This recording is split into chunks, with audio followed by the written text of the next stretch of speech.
Okay. Thank you, everyone. Good morning. I am Delegate Lily Chi, Chair of the Montgomery County Delegation's Economic Development Committee. We are here today again for our third work session to discuss MC 822 related to establishing business improvement districts in Montgomery County. And I want to thank everyone for joining us early in the morning.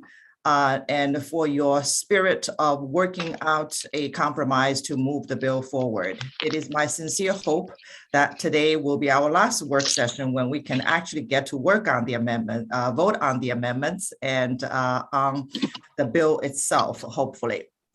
I want to give a huge shout out to Delegate Resnick for stepping up to work out the details of the amendments, which we will be discussing soon, and to the bill sponsor, Delegate Lorik Charkudian, for working with us every step of the way to find a solution.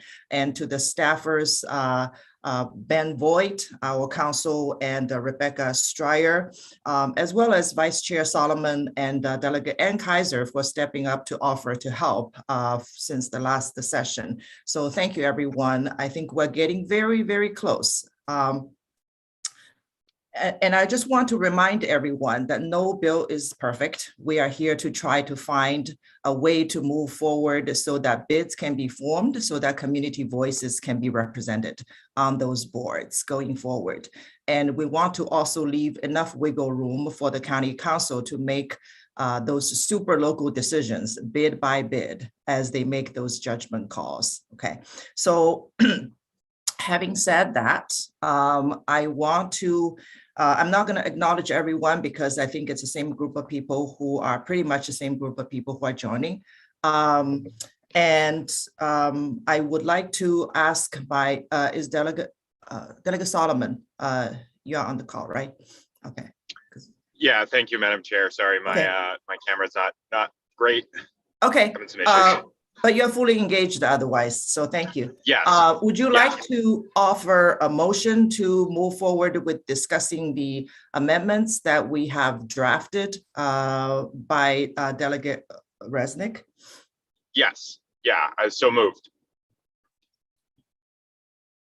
Second. Thank you, Delegate Kaiser. Okay, Delegate Resnick, would you like to take it over? Sure, thank you. And I appreciate Madam Chair, I don't know how I got roped into doing this. I think it was my own fault, but I'm glad I'm able to help and work with Delegate Charkudian to get this resolved. So I apologize. I'm having some internet issues today. I'm zooming off of my phone, so I don't actually have the document in front of me. But I'm going to go off memory. If I forget anything, we have been to help out. So if you all recall last week. Some suggested changes to this, and we have now come to, I think, you know, the sponsor and the committee are in a good place.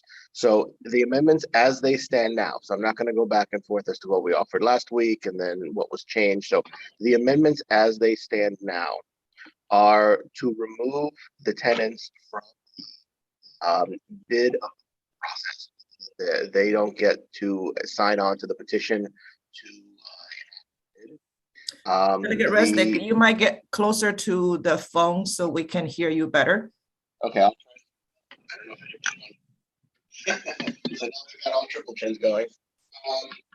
So we have removed the tenants from the process of establishing the bid. Meaning the petition process to get the bid enacted. We have lowered the threshold for property owners to enact the bid to 51%. We have established a process. We have required a board that is a bid board, nonprofit board, that is a minimum of 11 people, but can go as high as authorized.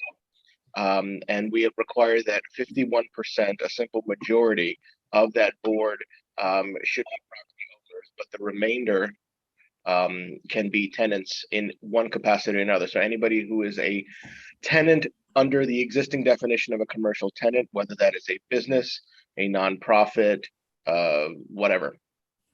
And then we've also established that the governing body, in this case, it would be the county council, but it may not always be the county council, will establish a election process by which tenants will elect tenants and property owners will elect property owners.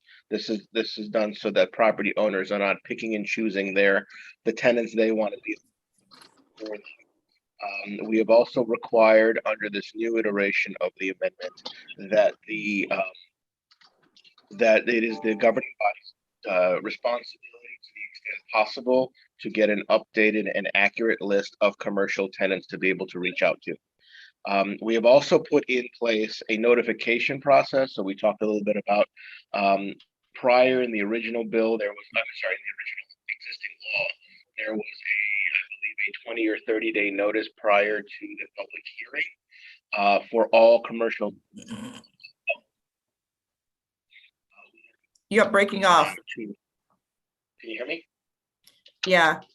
So good. Okay. Really? We have now moved back to either 90 days or when there is 20% of commercial tenants 20% of property owners signed on, whichever is sooner.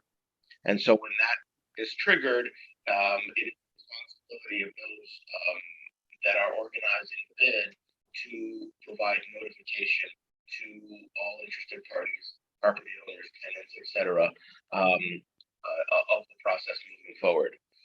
We have retained the retroactive legislation. There wasn't a Delegate Resnick, I'm sorry, the audio part is still very unstable. I think it's more important for us to hear you than to see you. So if it helps, you might just, speak directly to the mic part of your phone. Okay. Sounds good. So the last piece was retroactivity. We have retained retroactivity. There was in the original legislation a delay of, I believe, to June 2023 to be compliant with retroactivity. So we have retained that and hope that by that giving the existing one bid just under 18 months to get into compliance is plenty of time. So I believe that is the whole nature of the amendment. I don't know if I left anything out. So Ben might be able to jump in if I have forgotten anything. Okay, it could be because of the audio or whatever. I don't know if you mentioned the list of commercial tenants. Yes, so part of the requirement both for publicizing at 20% or 90 days, and for the election process of tenants to the board, we have required that it is the duty of the governing body to make every reasonable effort to obtain an accurate list of the existing commercial tenants. Yeah, to the best of their ability or something to the best of their yes. Yeah. Okay. All right. Thank you very much for the summary. And I hope everybody also got an email this morning from Rebecca of the written amendments. We apologize for the delay, but I hope you've got it. Okay. So any questions and discussions from committee members? Okay. Madam Chair? Yes. Delegate Kaiser. Thank you. Actually, I thought I got it last night from Rebecca. Yeah, the rest of the party got it this morning. Yes, committee members got it yesterday. Gotcha. Yeah. Okay, I thought I printed it late last night. Anyway, I just, I want to thank Delegate Resnick and you based on the amendments that were in front of us last week and the modifications we all wanted to make, and then adding in the 11 members and adding in the notice piece. I think those were the two new pieces to it, with other things being modifications. I just want to thank everyone. I think we've done a good job, and I'm ready to move. I don't know if anyone else has any questions. Yes, thank you so much, Delegate Kaiser, and for also stepping up to offer to help. Anyone else, any other members have questions? Oh. Yes, Delegate Lopez. Hi, sorry, I'm operating off my phone, so I couldn't hit the hand up button, but I just wanted to say thank you for the amount of work that I know it took to iron out all these details of the amendments. I had talked to Delegate Resnick really shortly after we had our last meeting, and I know there was a lot of work that went into this, so thank you to Delegate Resnick and Charkoudian. Thank you. Yes, huge kudos to them. Delegate Charkoudian, would you like to offer some comments? Yeah, no, really, I want to thank the committee for taking the time and for being so thoughtful and thinking through all the pieces. And I think that this is a significant improvement on where things were, and I'm hopeful that it'll create the democracy and inclusion that was my intention when we started this process. Thank you for working out the details with Delegate Resnick. Any other members? Oh, Delegate Kaiser. Thank you, Madam Chair. And of course, I want to thank you, because knocking out the 5 easy bills and leaving ourselves the luxury of time and not feeling rushed with this bill, I thought was excellent on your part. So thank you. Thanks for the encouragement. Okay, if I don't see any hands, I would like to ask if the guests would like to comment some of the practicality of the new amendments that we offered, including the 20% threshold or 90-day in the process. Is that reasonable, first of all? And the list of commercial tenants, if that's reasonable. I do have questions myself on those amendments. So let's see, Steve, would you like to comment on that? Sure, thanks. I just have a technical comment, but before I do, I want to thank Delegate Resnick for his hard work and your leadership, Chair, but mostly I want to thank Delegate Charkoudian. Having spent 8 years in a legislative body, as you know, on the county council, a compromise sometimes is in the eye of the beholder. I think this is a huge improvement. I think it will hopefully resolve some of the challenges that we faced in Silver Spring. And on thinking back, if this had been in place, perhaps we would have not gone through what we went through over the past couple of years. So I appreciate very much, on behalf of the property owners in Silver Spring who pushed for this bid, for your willingness to work on this and to reach a resolution. I just have a technical comment. I guess it's page 6, which is the 20% notification requirement. I don't have a problem substantively with any of it, but the requirement is, since this it would be on the bill itself, on line 21, it says that the summary of the application has to go to each owner and commercial tenant. I would just like to ask for the same parallel language to be inserted there, to the extent reasonably ascertainable, that is contained earlier in the proposed amendment by Delegate Resnick. It just, I don't want there to be any confusion about a requirement that, because it says each owner and commercial tenant, it just should be parallel, I think, to make sure that there's no confusion about it's to the extent reasonably ascertainable. The owners will always be ascertainable because they're filed with the property tax with SDAT, but the members are always going to be whatever lists are available. So that's all I was going to suggest as a technical parallel suggestion. Okay, thank you. Delegate Kelly. Oh, sorry. I thought your hand was up. I was just declining a phone call. Sorry. Yeah, no, thank you. Thank you, Steve. I think that's a reasonable point, especially in today's market with the pandemic and a quick turnover of some vacant office spaces that the landlords want to fill. So the tenant list could be quite unstable, and there could be some technical difficulties of reaching every tenant in notification. So it should be to the best of your ability. Delegate Resnick. I just want to get clarity. Again, as I mentioned, I don't have it in front of me just because of the internet issues that I'm having. So I wanted to ask Ben, can you talk a little bit to that? Does that language about reasonableness not apply to the notification section, or does it only apply to the election section? I mean, there's not an amendment in 12609 on page 6 for reasonably ascertainable. To my not, we can add that similarly. Yeah, but it's not in the language there for that part. That's that section in the bill. And so, are you okay with that? I'm fine. Are you asking me? I'm sorry. Yeah, does the committee members have, do any committee members have any opposition to adding that language to the best of their ability or ascertainable or something to that effect? Okay, if not, then we will ask Ben to add that. So how do we move forward? Should we just do this on the spot or do you have to come back? Yes. We can do it for that one. We could probably. You're breaking off again. Sorry.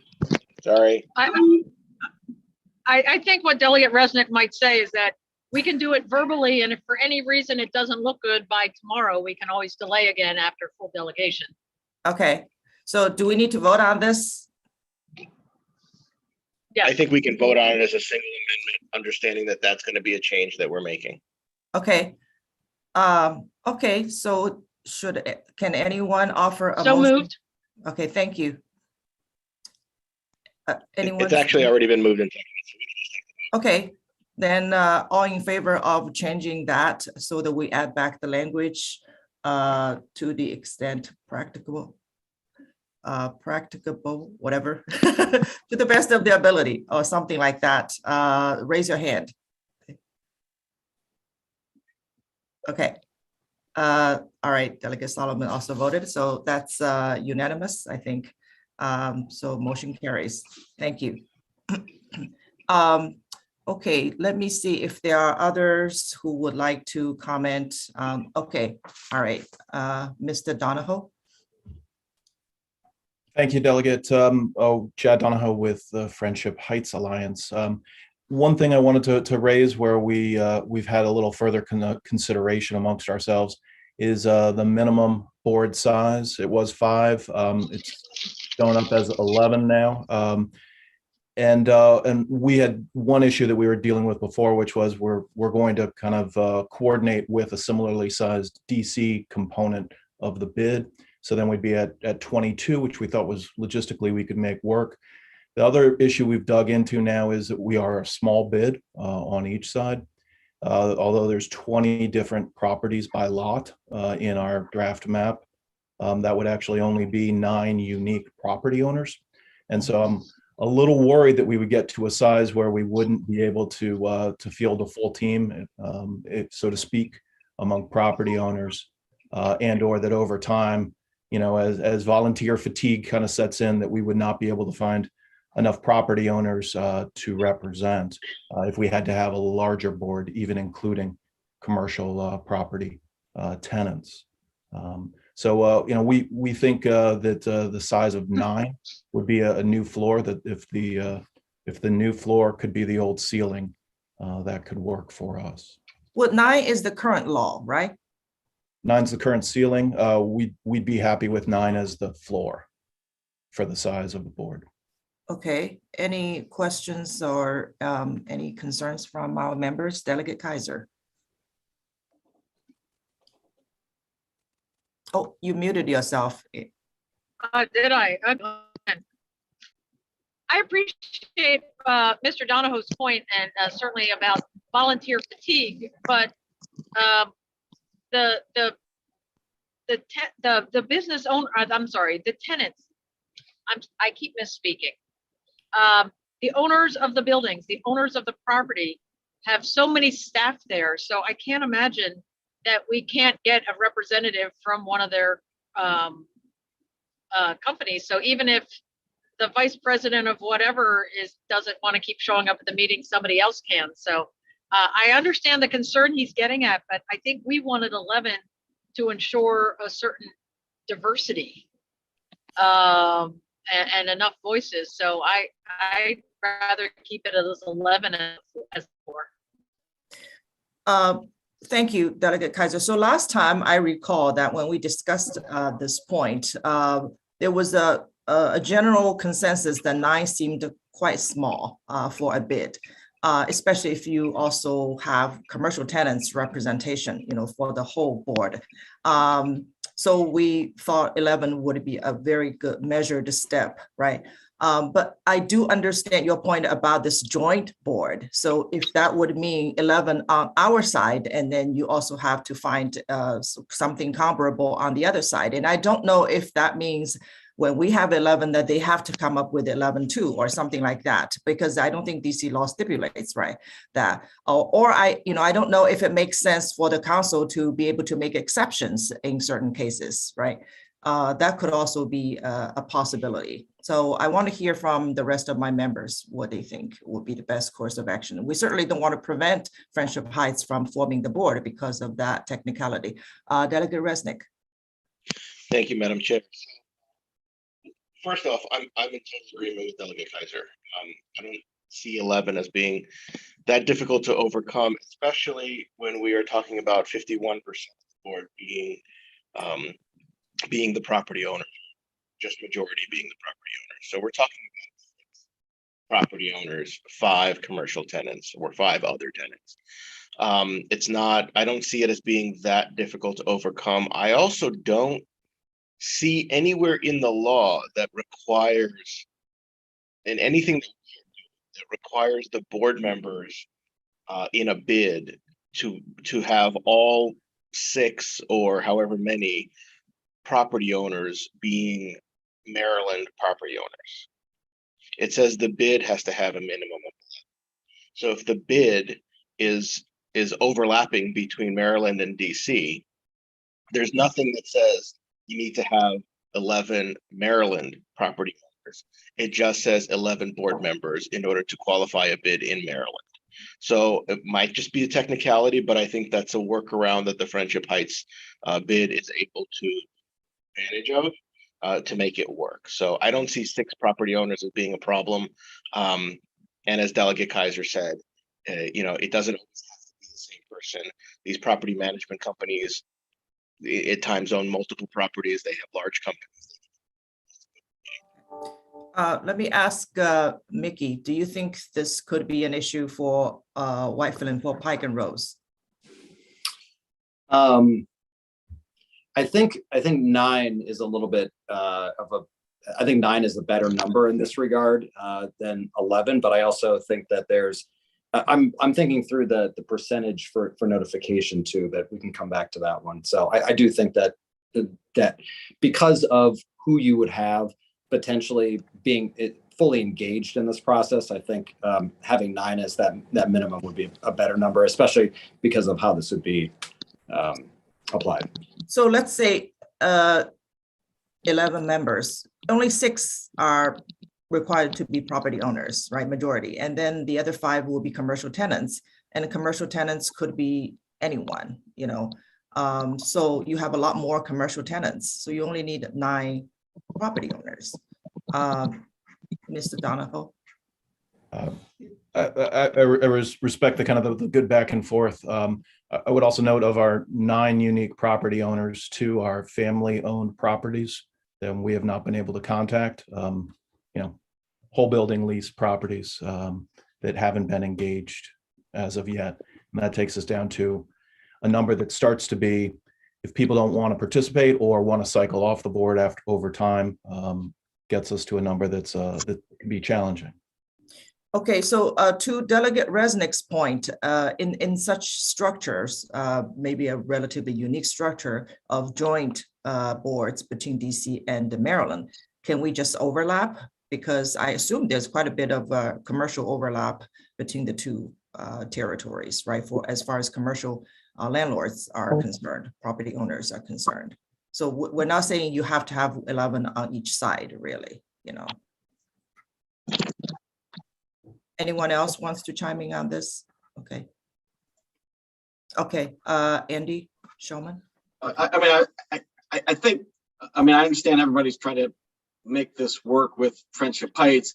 I just question whether or not the bid, maybe Rich or Jack can discuss sort of the makeup of, or the structure of the bid, because as I understand it, there's a Maryland bid and a DC bid. So if we're saying that they're actually technically two separate legal structures that, and so now we're saying, well, we're going to make an exception if you combine two legal structures. So I think it seems like a legal question mark as to whether or not you can make an exception that way. And if you want to go ahead and create the ability to make that exception, I think it's fine. But we just have to make sure that we have Friendship Heights has the ability to do that. Yeah, okay. I see Rich Bradley on the call. This will be my last witness call to comment on this point before we actually make a decision on 9 or 11. Rich, would you like to comment on this? We're talking about whether it's reasonable to move to 11 board members in the case of Friendship Heights, where there could be overlapping property owners. Ms. Donahoe was saying it might be difficult because some property owners are not that engaged to even find 9 property owners. But in the case of overlapping commercial property owners, we think the committee members, at least several of us think it's actually not unreasonable to have total 11 because some of them could be tenants and some of them could be landlords. Would you like to comment on that? Madam Chair, thank you again. I'm not sure how to say it. I think I'll defer to Jad. I don't really know the Maryland property owners in Friendship Heights as well as I do the district. If there's a way in which, and I think you're correct, Andy's correct, that there have to be 2 separate boards to comply with, I think, the legislation. At least the district would require that, then somehow get merged. Unless some of those tenants, some of those property owners on one side, and Jad is an example of someone who has property on both the DC side and the Maryland side, are allowed to sort of fill in or to be able to be merged. We will have some difficulty. I don't know it's impossible. I think the word is difficult. So, okay. Jad, I don't know if that's a qualification you'd support. Okay, so what I'm hearing is each side needs to have its own board, even though they work together, but they have to abide by different laws governed by different jurisdictions. Correct. So if that's the case, we may have to put in the language to put some exception allowed or something, right? That would be helpful. Okay, so Ben, can we do that? Okay, Delegate Resnick.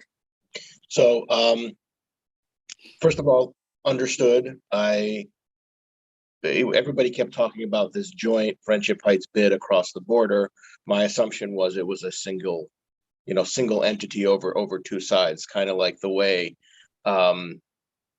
Delmar, Maryland, which is a small town on the Eastern Shore, is literally half on Maryland, half in Delaware. They elect 2 separate city councils, but they work together. I assumed it was the same way, but if you do have 2 separate legal structures, I understand that. I'm going to say something that may not be perceived as polite, so let me just take it as it is. I appreciate smaller areas wanting to create bids, but if you can't find 6 commercial property owners in an area of 9 where 2 aren't even engaged, I have to ask whether or not you're ready for a bid. So, I appreciate what you're trying to do, but if you can't even engage the small number of property owners and have a hard time filling out 6 landlords to be able to sit on a board, maybe it's not time yet.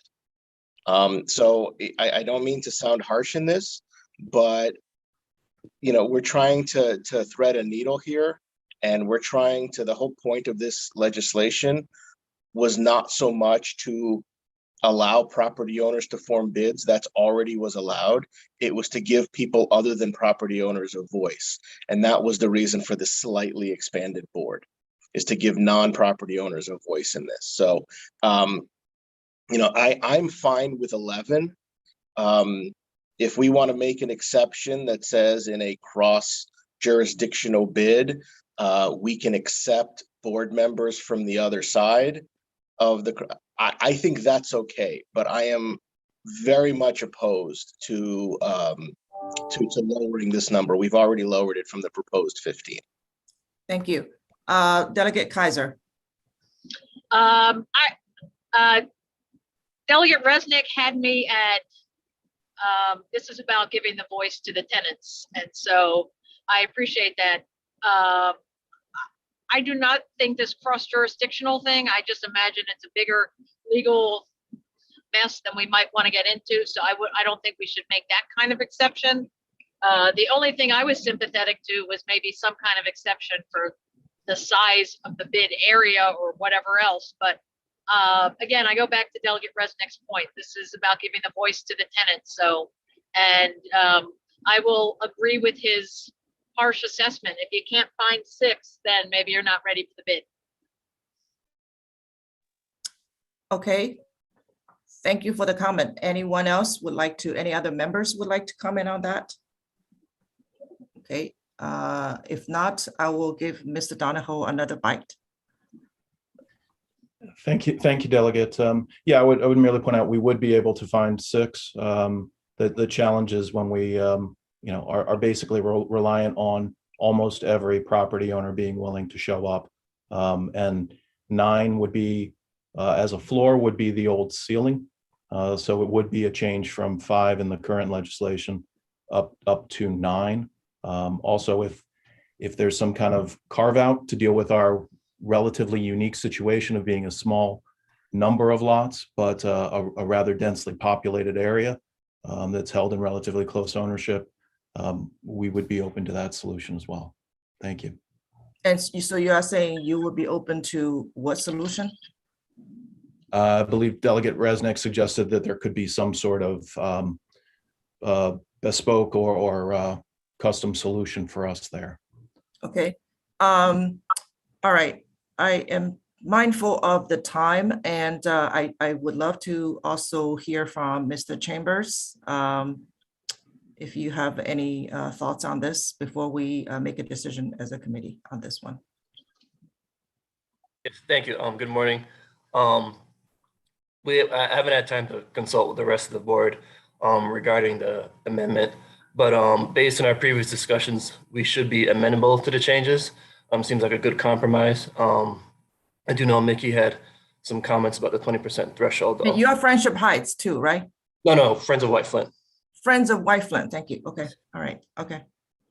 So you're okay with us moving forward with 11 and possibly make it more flexible for a joint kind of structure? Is that what you're saying? Yeah, I don't believe 11 is an issue for White Flint. I mean, White Flint's more like Tyson's in that we have a smaller number of large property owners compared to Bethesda, say. But I think 11 wouldn't be a problem for us per se. I think the 20% threshold was a slightly more of an issue for us. And I'll let Mickey speak to that a little bit more. But otherwise, the bill seems fine to us. Okay, thank you. So how do we want to move forward? I'm hearing some concerns, but I think the committee several committee members have spoken out in strong support of keeping it at 11. So we could put in a language that says, the council can decide in the cases of joint boards to make certain exceptions and leave it for the council to do their work. Does that sound reasonable? Okay, and the council can decide not to do it, Sorry, okay, Vice Chair Solomon. Yeah, Madam Chair, I was just going to say, I think the carve out for Friendship Heights in the joint board situation, I think is reasonable. Okay. I would support that. All right, thank you. So would anyone want to move having that language changed? I would move that. Yes. Okay, thank you. Was that Delegate Kelly who seconded? Okay, all right, so Ben, we can make that change, right? I just want to clarify, Madam Chair, that we're, in a sense, leaving it to the council to figure out how to do the carve out? Yes. Okay, thank you. Yes. Okay, Ben, would you like to read back our language from my rambling? Yeah, so that's kind of what I kind of have a general idea, but it sounds like there's a lot of more details that need to be worked out if we're talking about cross-jurisdictional exception for bid membership. So if we could try to, I don't know, it might be. Okay, I Delegate Resnick, would you like to offer a clean language for Ben to, Let me to see if draft? I can. So authorizing the governing body to make an exception, I don't know if that's the exact way, but to allow for flexibility in board membership in situations where a bid crosses multiple jurisdictions. That sounds good to me. I think it was a little rough, Madam Chair. I just think leaving it to the council to determine whether in bids with cross jurisdictional issues to consider a different number. I mean, but still we're leaving it to them. They don't have to do it. Right.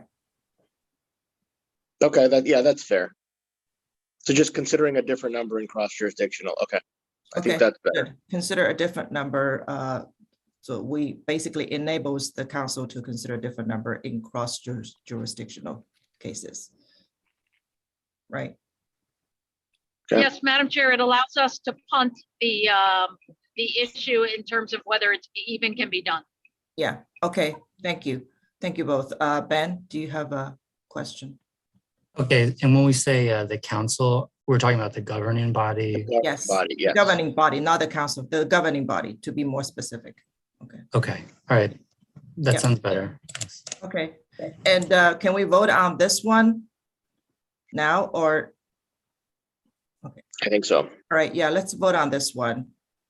So moved. Thank you. Anyone else? Seconded. Thank you. All in favor? Aye. Okay, I think this Aye. is unanimous. Thank you very much for the input and your patience. So I think we are at a pretty good point, right? I am ready to have the committee move on the amendments. Can we vote? Is there any further discussions on the amendments offered by Delegate Resnick from the members? I'm sorry, from the members. Okay. I see Andy Schultz is itching to say something.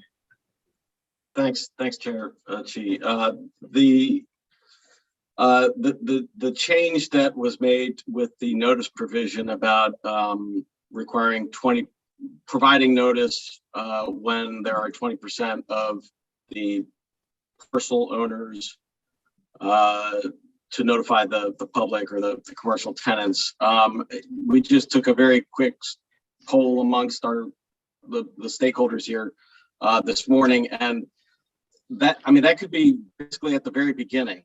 And I'm not sure if it makes sense before we know whether it's actually viable and whether there's enough interest among the property owners that it makes sense to notify the commercial tenants at that point. And we were discussing another number at maybe 35%, where that might give us a little bit more time to actually get out and talk to all of the property owners. 20% is just very early. And, if you're going to start undertaking this, you're probably going to have a few of your owners at the very beginning. And you could have in White Flint, you may have 2 or 3 property owners that are just tossing around the idea, and all of a sudden you've got 20%.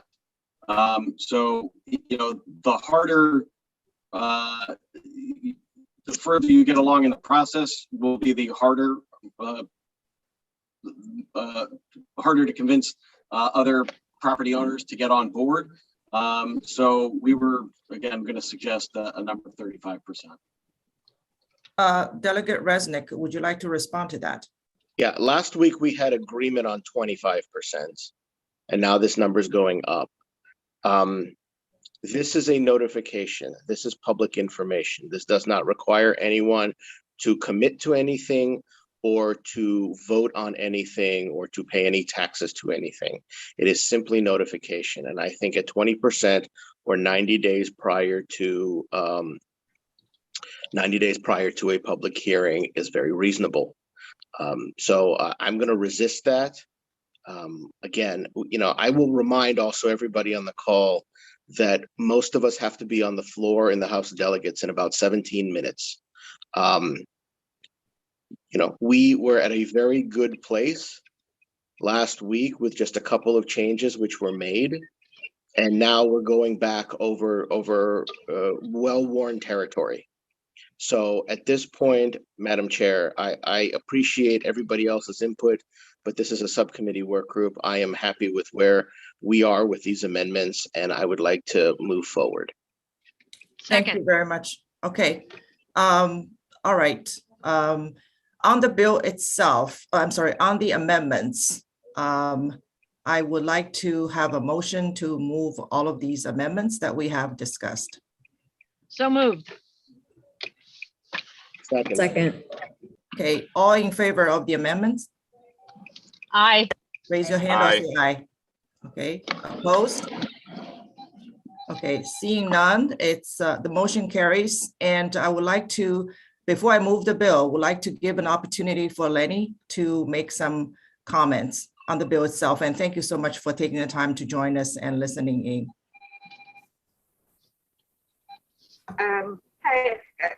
Hi everyone, and I just wanted to say thank you for so much for the different changes that we have made.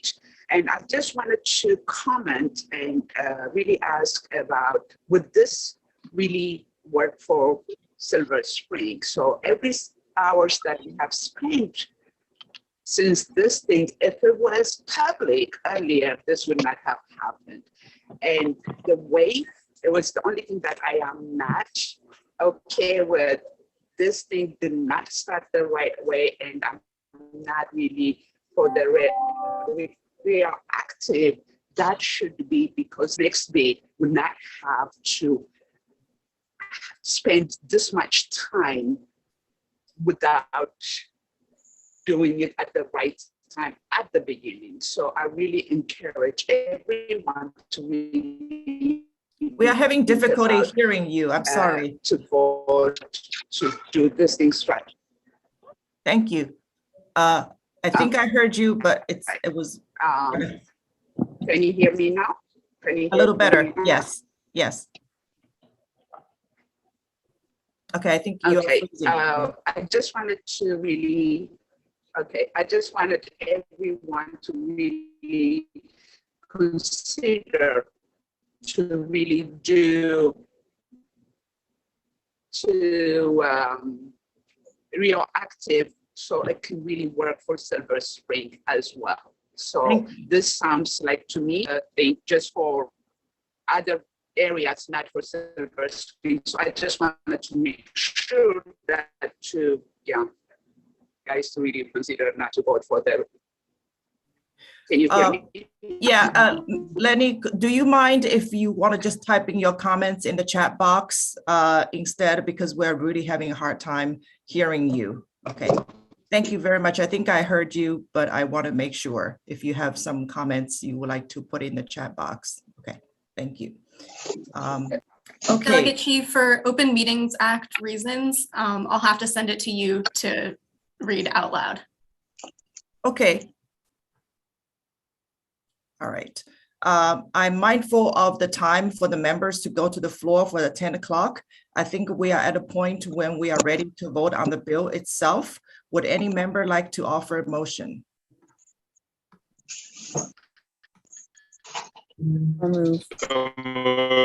Okay, I think it was Vice Chair Solomon. Okay. I think we heard you. It's a little hilarious to have your voice dragged down over the internet. But yes, we need a second. Second. Okay, thank you, Delegate Resnick.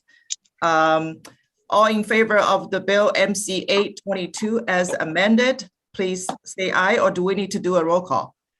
Aye. Okay, I think you can just say aye, right? Okay, all right, good. Opposed? Seeing none, motion carries. That was unanimous. And I want to again thank you everyone for your great work and excited input. Oh, I'm sorry, who is that? Okay. I assumed you would say aye to your own amendments in the bill. Thank you everyone so much. It was a good work session. I'm glad we voted on this and hopefully it will be helpful informing the board, the bid board and having community voice represented. Thank you everyone and have a great day.